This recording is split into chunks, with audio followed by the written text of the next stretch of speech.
불교 정토정교당의 해경 스님이라는 분이 있었습니다. 이분은 감옥에서 성경을 읽다가 회심을 하고 목사님이 된 분인데요. 이분이 불교에서 기독교로 개종을 하게 된 계기가 누가복음 7장이었다고 합니다.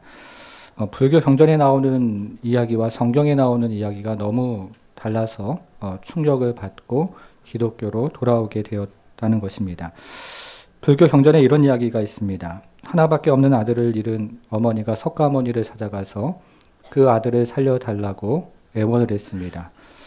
이때 석가모니가 그 사정을 쭉 듣고 나서 3대째 죽음을 보지 못한 가정을 찾아서 그 집에서 쌀을 얻어다가 밥을 해서 먹이면 그 아이가 살아날 것이다. 이렇게 이야기를 했습니다. 이 말을 들은 어머니는 이제 하루 종일 그런 집을 찾아다닙니다. 여러분, 그런데 그런 집이 있습니까? 없겠죠. 빈손으로 어머니는 다시 석가모니에게 돌아왔습니다. 이때 석가모니가 한 말이 생자필멸이라는 말입니다. 살아있는 자는 반드시 죽는다, 이런 뜻이죠. 성경에도 이와 비슷한 이야기가 나와 있습니다. 누가복음 7장인데요. 나인성에 사는 한 과부가 하나밖에 없는 아들을 잃습니다.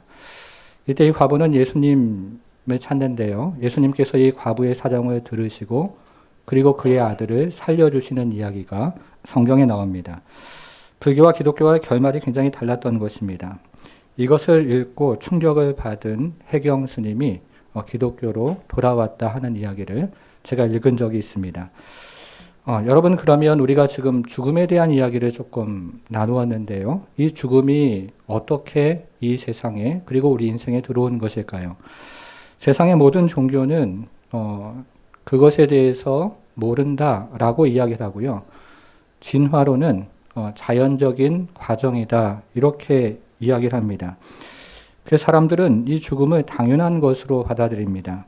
그러나 성경은 이 죽음을 자연적인 과정이라고 말하지 않고 이 죽음의 원인과 그리고 시작이 있다고 말을 하는데요. 우리가 오늘 살펴보고 있는 이 창세기 3장이 이 죽음의 시작과 원인에 대해서 아주 자세하게 알려주는 굉장히 중요한 내용이 담겨져 있습니다. 한 절 한 절 함께 살펴볼 텐데요. 먼저 이 구절을 시작하는 3장 1절을 보니까요. 그런데 뱀은 이렇게 시작을 하죠. 그런데 뱀은 여호와 하나님이 지으신 들짐승 중에 가장 간교하니라. 뱀은 여호와 하나님이 지으신 들짐승 중에서 가장 간교했습니다. 여기에 사용된 간교하다는 말은 성경에서 두 가지 의미가 있는데요. 교활하다 하는 부정적인 의미가 있고 지혜롭다 하는 긍정적인 의미가 있습니다. 그런데 창세기 1장 25절에 보면 하나님께서 들짐승을 만드시고 보시기에 좋았더라, 이렇게 말씀하시기 때문에 뱀은 하나님이 지으신 짐승들 중에서 가장 지혜로운 짐승 중에 하나였다, 이런 의미로 지금 사용을 하고 있는 것입니다. 여러분, 그러나 여기에 등장하는 뱀은 단순한 피조물이 아닙니다. 성경을 이 3장을 조금 더 읽어보면 이 뱀을 인격적인 존재라고 이야기하는데요. 특별히 3장 15절을 읽어보면 이 뱀의 자손과 여자의 자손 사이에 끊임없는 전쟁이 있을 것에 대해서 이야기를 하면서 이 뱀을 마귀라고 이야기합니다. 마귀가 뱀의 몸을 빌어서 에덴 동산에 나타난 것입니다. 그러면 마귀는 어떤 이유로 뱀의 몸을 빌어서 이 에덴 동산에 나타난 것일까요? 그것은 하나님에 대한 앙심과 증오 때문이었습니다. 마귀는 원래 천사였지만 스스로 하나님이 되려고 하나님을 향하여 반기를 들었습니다. 그러나 마귀의 반역은 실패로 돌아갔고 마귀는 하나님으로부터 정죄를 받아서 영원한 지옥이라는 형벌을 받기로 예비가 된 것입니다. 이때부터 마귀는 하나님을 불구대천의 원수로 여겼습니다. 그러나 마귀는 하나님을 직접 공격하거나 해를 가할 수 없다는 사실을 너무나 잘 알고 있었기 때문에 하나님의 형상을 공격을 합니다. 하나님의 형상인 아담을 꼬드겨서 하나님을 섬기게 하지 못하게 하면 사람의 자발적인 순종으로 영광을 받으시는 그 하나님의 계획을 땅에 떨어뜨릴 수 있다고 여겼던 것입니다. 하나님의 계획을 무산시키려고 마귀가 이 에덴 동산에 나타났던 것이죠. 그런데 여기는 또 한 가지 더 큰 이유가 있는데요. 더불어서 마귀는 이 동산에서 온갖 지복과 행복을 누리고 있는 인간을 망가뜨리기 위해서 이 동산에 나타났습니다. 본질적으로 천사였던 마귀는 자신보다 낮은 인간이 하늘과 땅의 모든 지복과 그리고 온갖 행복을 누리며 사는 것을 가만히 두고만 볼 수는 없었습니다. 그래서 마귀는 하나님의 형상을 가진 인간의 지복과 존영을 다 망가뜨리고 자신의 비천한 신세로 타락시키기 위해서 동산에 나타났던 것입니다. 그러니까 마귀가 동산에 나타난 이유가 두 가지인데요. 하나는 하나님을 대적하고 그의 영광을 땅에 떨어뜨리기 위해서였고요. 다른 하나는 사람의 행복을 짓밟기 위해서였던 것입니다. 그런데 마침내 이 마귀에게 기회가 찾아왔습니다. 여러분 2장으로 가서요. 2장 16절과 17절을 한번 우리가 또박또박 읽어보겠습니다. 2장 16절과 17절을 같이 읽어볼게요. 시작. 여호와 하나님이 그 사람에게 명하여 이르시되 동산 각종 나무의 열매는 내가 임으로 먹되 선악을 알게 하는 나무의 열매는 먹지 말라. 내가 먹는 날에는 반드시 죽으리라 하시니라. 하나님은 에덴 동산을 창설하시고 사람으로 하여금 이 에덴 동산을 다스리게 하십니다. 그리고 사람에게 동산 각종 나무의 열매는 너가 먹을 수 있다. 마음대로 먹을 수 있다고 말씀하십니다. 그러나 동산 중앙에 있는 선악과를 먹지 말라고 말씀하시면서 먹을 시에는 반드시 죽을 것이라고 경고의 말씀도 덧붙이십니다. 여러분 이 구약 성경은요. 우리가 지금 구약 성경을 지금 살펴보고 있는데요. 이 구약 성경은 원래 히브리 말로 기록이 되어 있는데요. 우리가 읽은 17절을 히브리 성경으로 읽어보면 반드시 죽으리라 우리말 성경은 그렇게 되어 있는데 이 히브리 성경에는 반드시라는 말이 없고요. 이 반드시 죽으리라는 말이 죽고 또 죽으리라 이런 말로 되어 있습니다. 히브리어에서 반복은 강조를 나타내기 위해서 사용하는 어법이기 때문에 반드시 죽으리라, 죽고 또 죽으리라 이 말을 우리말 성경이 반드시 틀림없이 예외 없이 이렇게 번역을 한 것입니다. 잘 번역을 한 것이죠. 하나님은 사람에게 동산 안에 있는 모든 것을 허락하셨지만 사람의 존영을 위해서 단 한 가지 선악과를 금지하셨던 것입니다. 그러나 마귀는 아담이 모든 영광을 덧입고 이제 에덴 동산을 통치하는 통치자로 대관식을 치르기로 예정되어 있던 바로 그날 하와를 찾아와서 이 하나님의 말씀을 비틀어 버립니다. 마치 전쟁을 할 때 백전노장이 가장 취약한 곳이 어디인지를 파악을 한 다음에 그 성을 무너뜨리는 것처럼 마귀 역시 가장 연약한 그릇인 하와를 먼저 찾아와서 하나님의 말씀을 비틀기를 시작합니다. 마귀는 아담을 공략하는 가장 효과적인 방법이 바로 아담이 사랑하는 그의 아내 하와를 시험함으로 될 것이라고 그렇게 여겼던 것입니다. 여러분 마귀가 하와를 어떻게 유혹을 하고 있습니까? 2절 하반절을 한번 보겠습니다. 뱀이 여자에게 물어 이르되 3장 1절이요. 3장 1절 하반절에 보니까 뱀이 여자에게 물어 이르되 하나님이 참으로 너희에게 동산 모든 나무의 열매를 먹지 말라 하시더냐. 마귀가 처음부터 하나님의 말씀을 노골적으로 부정하고 있지는 않습니다. 그러나 마귀는 모든 나무의 열매를 먹을 수 있다는 이 긍정적인 말씀에 초점을 맞추지 않고 단 한 가지 선악과를 먹을 수 없다는 부정적인 말씀에 초점을 맞추어서 하와의 시선을 돌리면서 이 하나님의 말씀을 비틀고 있습니다. 하나님의 풍성하신 공급을 바라보지 못하게 하고 단 한 가지 금지를 바라보게 하면서 이 하나님의 말씀을 비틀고 있는 것입니다. 여러분 그런데요 이와 같은 일이요 오늘날을 살아가는 우리에게도 반복이 되고 있습니다. 하나님께서 나에게 주신 것이 정말로 많은데요. 마귀는 하나님께서 나에게 주지 않은 그 한 가지를 주목하게 만듭니다. 하나님께서 나에게 9가지의 풍성한 것을 주셨는데 마귀는 하나님이 성도의 자리를 지키기 위해서 주지 않은 그 한 가지를 주목하고 거기에 초점을 맞추게 만드는 것입니다. 그런데 우리가 참으로 어리석게도 하나님이 주신 이 9가지를 바라보지 않고 그 한 가지를 바라보면서 하나님을 원망하기를 시작합니다. 하나님께서 나에게 온갖 좋은 것과 은혜와 지복을 허락하셨지만 그 한 가지를 바라보면서 마치 하나님이 부당하신 분이다라고 여기며 따지기를 시작하는 것입니다. 마귀가 사람과 공동체를 부정적인 시선으로 바라보게 만들고 있습니다. 여러분, 이 같은 마귀의 유혹에 하와는 어떻게 반응을 해야 합니까? 하나님께서 말씀하신 대로 동산의 각종 나무의 열매는 내가 먹을 수 있으나 오직 한 가지 중앙에 있는 선악과만 먹지 못하게 하셨다라고 정확하게 이야기를 해야 됩니다. 그런데 이 마귀의 질문을 들은 하와의 마음과 시선이 흔들리기를 시작합니다. 그게 2절과 3절인데요. 우리 2절과 3절을 같이 한번 좀 읽어보겠습니다. 2절, 3절 시작. 여자가 뱀에게 말하되 동산 나무의 열매를 우리가 먹을 수 있으나 동산 중앙에 있는 나무의 열매는 하나님의 말씀에 너희는 먹지도 말고 만지지도 말라 너희가 죽을까 하노라 하셨느니라. 여러분, 이것은 하와가 우리가 앞에서 살펴본 2장 16절, 17절의 하나님 말씀을 인용한 것인데요. 이것을 자세히 살펴보면 하와가 그대로 인용한 것이 아니라 수정을 했다는 사실을 깨닫게 됩니다. 첫째로 하나님께서 동산 모든 나무의 열매를 마음대로 먹을 수 있다고 하셨는데요. 하와는 마음대로라는 말을 빼면서 하나님의 말씀을 축소합니다.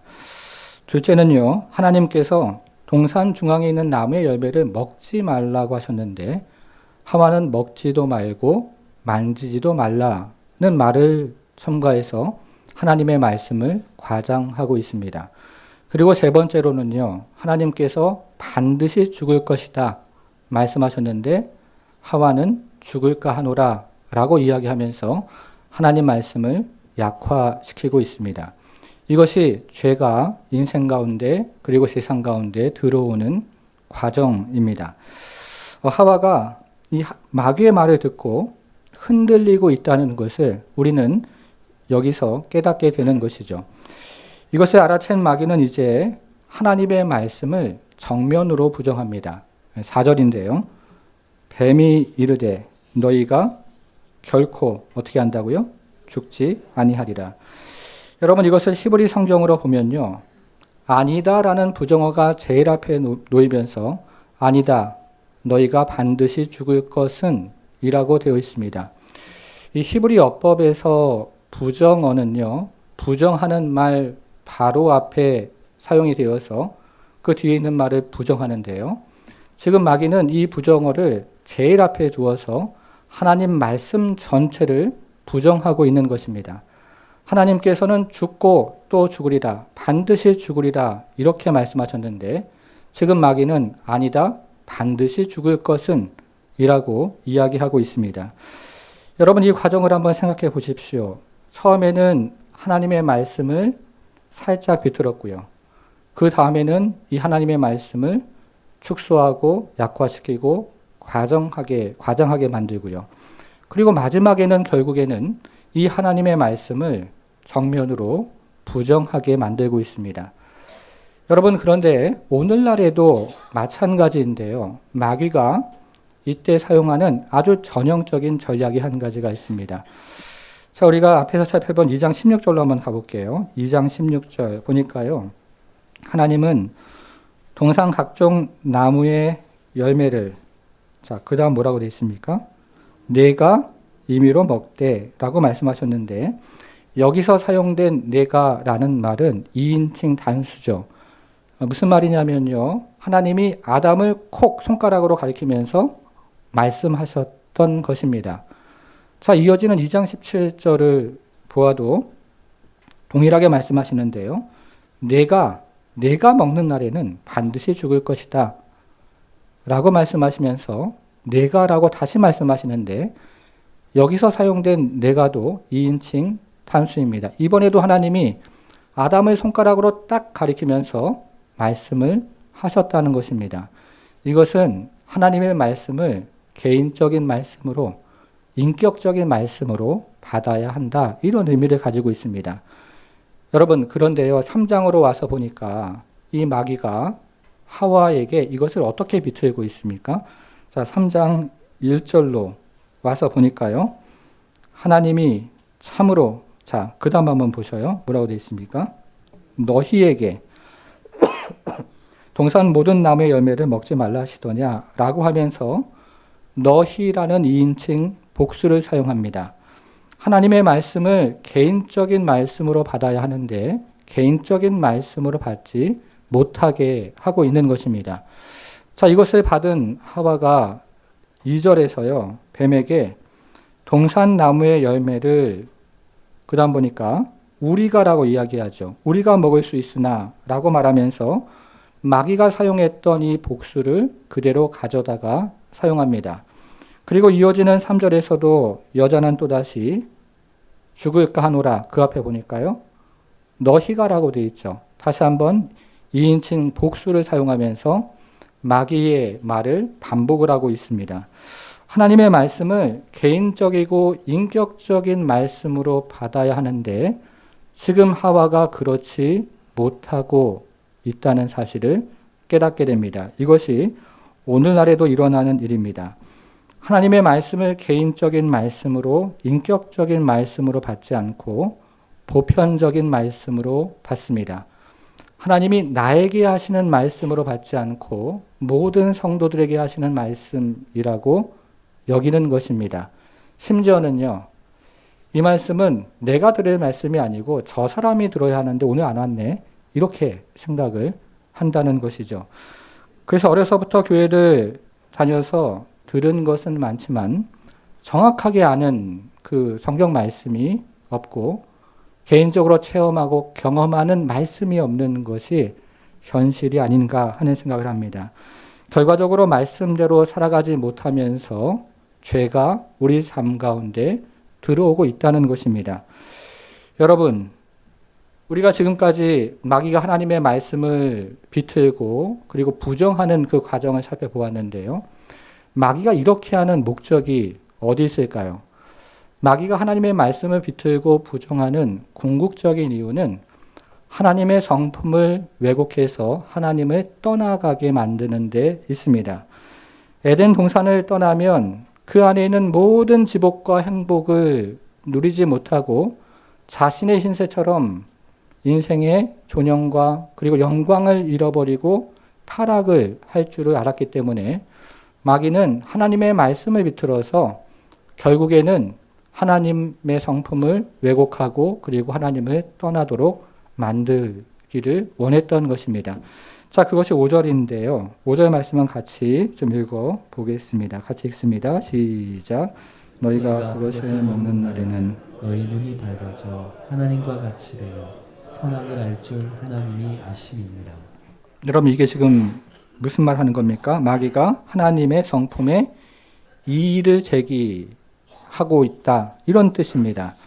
하나님이 선하신 분이 아니라 인간을 시기하고 질투해서 선악과를 금지하시는 것이다. 이렇게 말하고 있습니다. 그러니까 너희는 하나님 말씀 듣지 말고 하나님을 떠나서 독립해서 스스로 하나님처럼 살아갈 때 참 행복을 얻을 수 있다고 마귀가 유혹하고 있는 것입니다. 여러분 혹시 지난 한 주 살아가다가요. 하나님에 대해서 의심하는 마음, 서운한 마음, 원망하는 마음 이런 마음 있지 않으십니까? 그 원인을 우리는 찬찬히 한번 따져볼 필요가 있습니다. 그런데 이 하와는요. 매우 어리석게도 그 원인을 따져보지 않고 이 마귀의 말을 듣습니다. 자, 6절을 한번 볼게요. 6절 마지막 구절이죠. 여자가 그 나무를 본즉 먹음직도 하고 보암직도 하고 지혜롭게 할 만큼 탐스럽기도 한 나무인지라. 여자가 그 열매를 따먹고 자기와 함께 있던 남편에게도 주매 그도 먹은지라.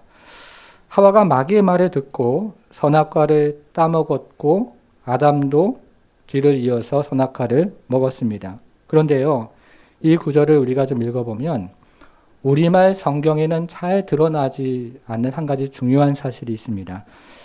여러분, 여기서요 시작하는 말이 먹음직하다 하는 말이 있는데요. 이 먹음직하다 하는 말을 그대로 직역하면 먹기에 좋아 보였다 이런 뜻입니다. 괜찮으시면 한번 적어보셔요. 먹기에 좋아 보였다 이런 뜻입니다. 여기서 좋아 보였다 이 말이 중요한 말인데요. 이 말은 토브라는 히브리 말을 번역한 것인데요. 하나님이 세상을 만드시고 보시기에 어땠습니까? 좋았더라 이 말과 같은 말로 히브리 성경에는 되어 있습니다. 그런데 이 토브라는 히브리 말에는 이중적인 의미가 있는데요. 한번 들어보셔요. 첫 번째 의미는 아름답다 하는 미학적인 의미가 있고요. 두 번째는요, 도덕적인 판단을 하는 옳다, 바르다 이런 의미가 있습니다. 하나님이 세상을 창조하셨는데 그 세상은 매우 아름다운 세상이었고, 두 번째는 옳은 세상, 바른 세상을 하나님이 창조하셨던 것입니다. 여러분, 그런데요, 지금 이 말을 누가 사용하고 있습니까? 지금 이 말을 하와가 사용을 하고 있습니다. 이것은 하와가요, 선악과를 보면서 했던 생각, 그의 판단을 우리에게 들려주고 있는데요. 하와는 선악과를 보면서 참 아름답다 하는 판단을 했을 뿐만 아니라 그것을 보면서 도덕적인 판단을 하면서 옳고 그름의 도덕적인 판단을 하면서 지금 하나님 행세를 하고 있다는 뜻입니다. 여러분, 옳고 그른 것은요, 최종적으로 하나님이 판단하고 결정하는 분인데 지금 하와가 옳고 그른 것을 최종적으로 판단하고 결정하면서 하나님 노릇을 하고 있다는 것입니다. 선을 넘어간 것이죠. 여기 나오는 또 중요한 두 번째 단어가 있는데 그 두 번째 단어가 무엇이냐면 지혜라는 단어입니다. 여기 나오는 지혜라는 말은요, 우리가 일반적으로 생각하는 사람의 지혜를 의미하는 단어가 아니고요.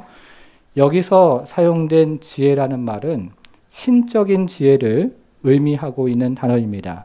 그래서 이 지혜는 사람에게 생명을 가져다 주고 성공을 가져다 주는 지혜이고, 또 반면에 이 지혜는 사람의 실패와 죽음을 방지하는 그런 신적인 지혜를 가리키는 단어를 사용을 하고 있습니다. 자, 그러면 이 단어가 우리에게 들려주는 것은 무엇일까요? 마귀가 지금 누구의 말을 듣고 있다? 하와가 지금 누구의 말을 듣고 있다? 마귀의 말을 듣고 있다는 것이죠. 마귀의 말을 옳게 여기고 마귀의 말을 좋게 여겨서 그 마귀의 말을 듣고 선악과를 나는 이것을 먹으면 이제 신처럼 지혜롭게 될 거야 라고 생각하면서 그 선악과를 따 먹었던 것입니다. 이것이 바로 죄가 이 세상에 들어오는 길이었습니다. 여러분, 여기서 중요한 질문 한 가지를 여러분들에게 한번 해보겠습니다. 한참 얘기했더니 숨이 좀 찬데요. 네. 여러분, 그러면 이 아담이요, 하나님의 말씀대로 죽었습니까? 아니면 마귀의 말대로 죽지 않았습니까? 아담이 죄를 짓는 바로 그날 아담은 죽지 않았지만 이 사망의 치명적인 상처를 바로 그날 입고 죽음의 그늘 아래에서 살아가다가 그는 결국에 사망에 이르게 됩니다. 여러분, 하나님의 말씀을 다시 한번 기억해 보겠습니다. 하나님이 사람에게 선악과를 먹으면 어떻게 된다고 말씀하셨습니까? 반드시 죽으리라. 히브리 말로는 죽고 또 죽으리라. 이렇게 말씀하셨는데요. 근데 여기서 죽고 또 죽는 것은 앞에서 우리가 생각해 본 육체적인 죽음만을 의미하지는 않습니다. 하나님은 사람을 흙으로 만드셨죠. 그리고 나서 그 코에 생기를 불어넣자 하나님의 그 무엇이 사람 안에 들어가게 되고, 그리고 사람은 하나님의 형상을 입게 되었습니다. 그런데 아담이 죄를 짓는 바로 그날 아담은 이 생기를 잃어버리고 영혼이 죽게 되고 하나님의 형상을 잃어버리게 되고 그러면서 하나님과의 관계가 끊어졌습니다. 그러니까 하나님께서 말씀하셨던 죽고 또 죽으리라 이 말은 육체적인 죽음만을 의미하는 것이 아니라 영적인 죽음도 의미하고 있다는 것입니다. 여러분, 그런데요, 지금 하나님이 말씀하신 죽고 또 죽으리라 이 말에는 궁극적인 죽음의 의미가 있습니다. 앞에서 이야기한 것처럼 히브리 말의 반복은 강조를 의미한다고 말씀해 주었는데요. 그렇게 생각을 해서 성경을 쭉 읽어보면 하나님께서 말씀하신 죽고 또 죽으리라 하는 말씀의 궁극적인 의미는 영원한 죽음을 의미하는 것입니다. 그러니까 죽고 또 죽으리라 이 말은 세 가지 죽음이 있는 것인데요. 첫째는 육체적인 죽음이 있고요. 둘째는 영적인 죽음이 있고 그리고 세 번째로는 영원한 죽음이 있습니다. 여러분, 이것이 거짓일까요? 그렇지 않습니다. 자, 그러면 영원한 죽음이 어떤 것일까요? 화면으로 마태복음 25장 41절을 보겠습니다. 같이 좀 읽어볼게요. 시작. 또 왼편에 있는 자들에게 이르시되 저주를 받은 자들아 나를 떠나 마귀와 그 사자들을 위하여 예비된 영원한 불에 들어가라. 여러분, 영원한 죽음이 무엇입니까? 영원한 죽음은요, 지옥에서 영원히 죽는 것을 말합니다. 신약 성경은 종종 이 지옥의 고통을 흰놈의 골짜기, 들어보셨습니까? 흰놈의 골짜기라고 표현을 합니다. 당시 예루살렘에 사는 사람들을 기준으로 보면요, 예루살렘 서쪽부터 이 남쪽에 걸쳐서 흰놈의 골짜기가 있었는데요. 이 흰놈의 골짜기에 도벳이라는 장소가 있었습니다. 구약시대 이스라엘 백성들은요, 이 도벳이라는 장소에서 우상 숭배를 했는데요.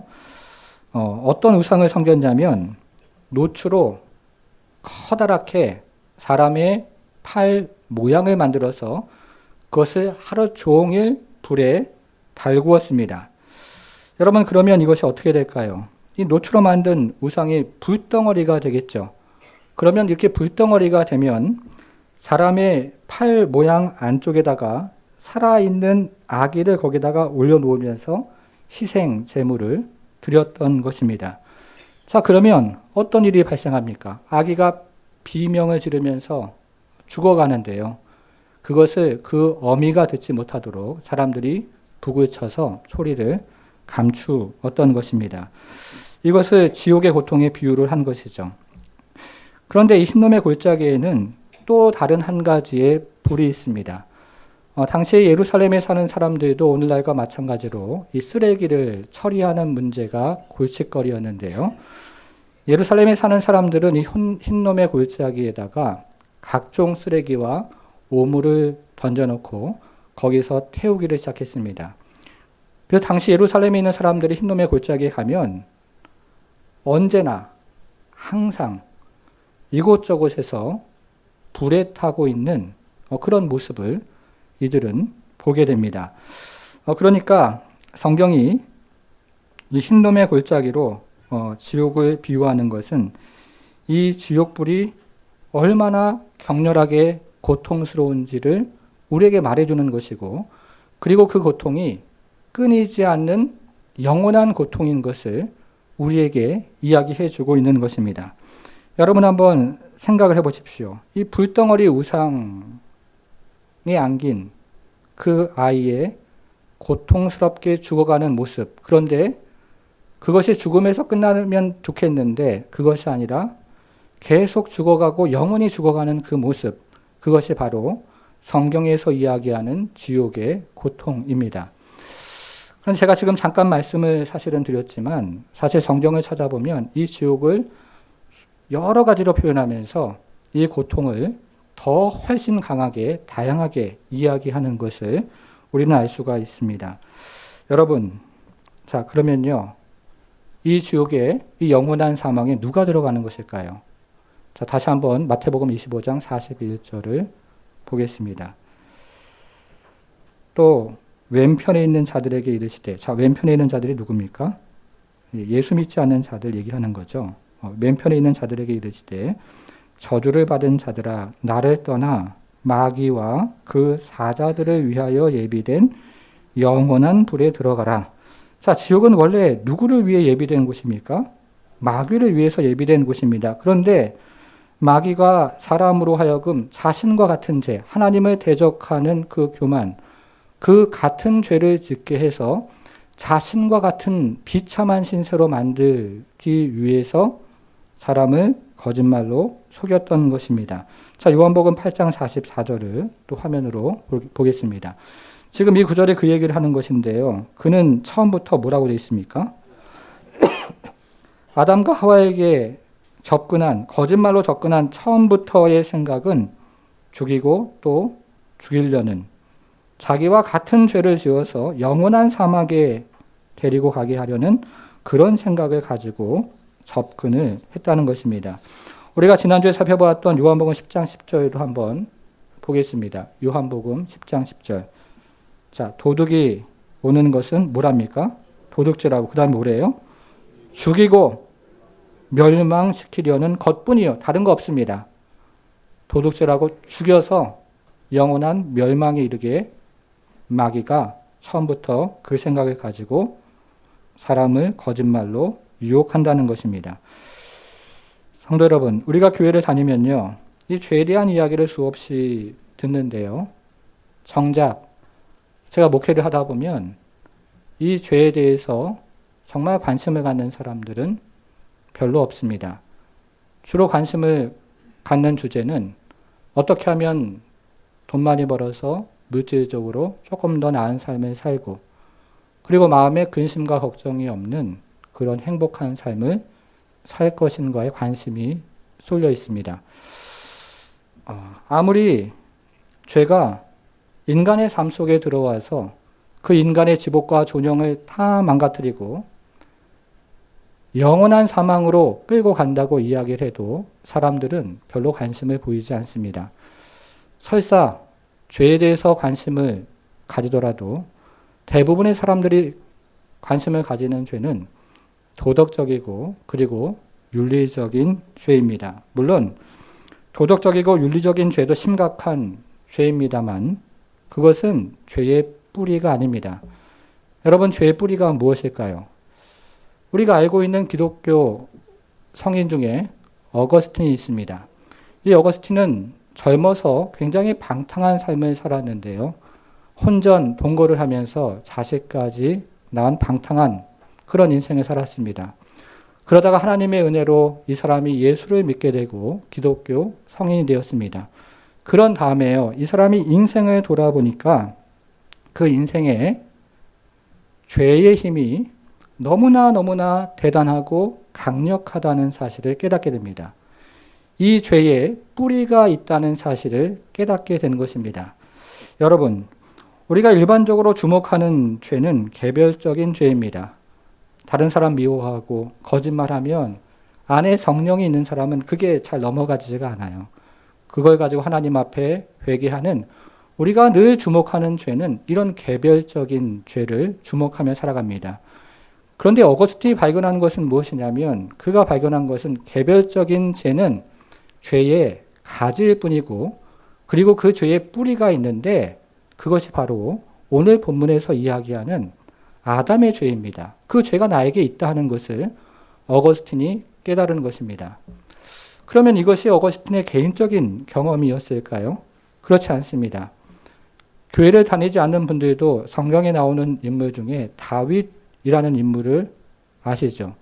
이스라엘의 지금 국기 다윗의 별인데요. 근데 이 다윗이 왕이 되었을 때 우리아의 아내 밧세바를 범하고 그것을 가리기 위해서 우리아를 살인을 합니다.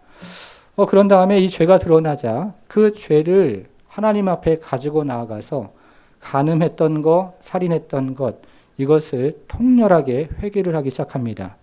그런데 이 사람이 자신의 그 간음죄, 그 더러운 살인죄 통렬하게 회개하다가 깨달은 것이 시편 51편 5절 말씀입니다. 화면으로 한번 보시면요. 내가 죄악 중에서 출생하였으며 어머니가 죄 중에서 나를 잉태하였나이다. 무슨 말입니까? 자신의 그 더러운 죄에 뿌리가 있다는 사실을 발견했던 것입니다. 내 안에 아담과 연결되어지는 아담의 죄가 있다는 사실을 발견했던 것입니다. 여러분, 자, 그럼 묻습니다. 죄의 뿌리, 그 죄의 본질이 무엇입니까? 그것을 오늘 본문이 우리에게 이야기해 주고 있습니다. 오늘 본문은 이 죄의 뿌리, 그리고 죄의 근원을 우리에게 조금 넓게 이야기하면 세 가지로 이야기하는데요. 오늘 본문을 한번 생각해 보십시오. 첫째는 하나님 말씀을 어기는 것이죠. 둘째는 하나님의 성품을 의심하고 하나님을 떠나가는 것입니다. 그리고 세 번째는 하나님을 왕의 자리에서 끌어내리고 내가 왕이 되어서 인생을 독립해 스스로 살아가는 것입니다. 이것이 바로 죄의 뿌리요, 죄의 근원이었습니다. 여러분, 그런데 이 죄의 뿌리가요, 우리 모두 제 안에 있고 또 여러분 안에도 있습니다. 우리가 죄를 지을 때 그 죄를 짓기 때문에 죄인이 된 것이 아니고 우리가 그 뿌리, 죄인이기 때문에 죄를 짓는다는 것입니다. 아담의 죄가 내 안에 있어요. 하나님을 싫어하고 하나님을 대적하고 하나님에 대해서 관심이 없고 하나님을 싫어하는 그 죄의 뿌리가 내 안에 있습니다. 하나님을 왕의 자리에서 끌어내리고 내가 왕이 돼서 스스로 독립해서 살아가면 행복을 경험할 것이다 하는 그 신념과 확신이 우리 누구 안에나 가지고 이 땅에 태어난다는 것입니다. 그러므로 우리 모두는 죄인입니다. 죄를 지어서 죄인이 된 것이 아니라 죄인이기 때문에 죄를 짓는 것입니다. 저도 죄인이고요. 여러분들도 죄인입니다. 가난한 사람도 죄인이고 부자도 죄인입니다. 나이 많은 사람도 죄인이고요. 지금 막 태어난 아기도 죄인입니다. 여자도 죄인이고 남자도 죄인이고 많이 배운 사람도 죄인이고 못 배운 사람도 죄인입니다. 포장지만 다를 뿐 엄마 뱃속에서 태어난 모든 사람은 아담의 죄를 가지고 태어난 죄인입니다. 여러분, 이 죄 때문에 죽는 거예요. 모든 인간은 죄 때문에 하나님 말씀하신 것처럼 반드시, 다시 말하면 죽고 또 죽는 것입니다. 이 죄 때문에 육체가 죽고 영혼이 죽고 영원한 사망을 경험하게 되어 있습니다. 하나님 말씀이죠. 자, 이 죄에서 우리는 어떻게 구원을 받을 수 있을까요? 종교로요? 도덕으로요? 철학으로? 거짓말입니다. 우리가 복음서를 읽어보면 이 3분의 1가량 아주 많은 부분이 예수님의 죽음에 대한 이야기를 하고 있는데요. 그것을 한마디로 정리를 하면 저는 이렇게 정리를 합니다. 예수께서 우리 죄를 짊어지시고 죽고 또 죽으셨다. 창세기 2장 17절에서 하나님께서 너희가 선악과를 따먹으면 죽고 또 죽으리라 말씀하셨는데 예수님께서 우리의 죄를 짊어지시고 육체의 사망과 영혼의 사망, 죽고 또 죽는 것을 경험하셨다. 이렇게 정리를 하는 것입니다. 사랑하는 여러분, 그렇기 때문에 예수께서 우리를 대속해서 우리의 사망과 죄의 짐을 짊어지고 죽고 또 죽었음을 믿는 자마다 예수께서 그의 보혈로 우리를 대속해서 우리의 죄를 씻어주심을 믿는 자마다 영생이 있는 것입니다. 예수를 믿는 자마다 사망에서 생명으로 옮겨지는 그 은혜를 경험합니다. 예수를 믿는 자 안에 하나님의 자녀가 되는 권세가 있습니다. 영원한 사망, 심판을 받아서 영원한 사망에서 영원한 생명으로 옮겨지는 그 은혜를 경험하는 것입니다. 사랑하는 여러분, 그 예수가 여러분의 주인이 되고 구주가 되어서 우리가 숨을 마치는 그날까지 그 하나님의 은혜로 살아가는 그런 성도가 되기를 주님의 이름으로 축원합니다. 우리 찬양하고 같이 기도하겠습니다. 우리 우리 보좌 앞에 모였네. 함께 찬양합니다.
죄인입니다. 엄마 뱃속에서 태어난 모든 인생은 죄 때문에 지옥을 향해 달려갑니다. 끊어진 길을 가는 인생이요, 잘라진 길을 가는 인생이며 잘못된 길을 가는 인생입니다. 그러나 하나님의 그 크신 은혜로 이 죄의 문제를 어찌할 수 없기 때문에 하나님의 아들이 오셔서 우리를 대신해서 십자가에 달리신 것입니다. 우리가 이것을 기억하며 오늘 말씀을 기억하면서 함께 기도하기를 원합니다. 기도하겠습니다. 하나님 아버지, 우리 예수 믿는 성도들을 먼저 축복하며 기도합니다.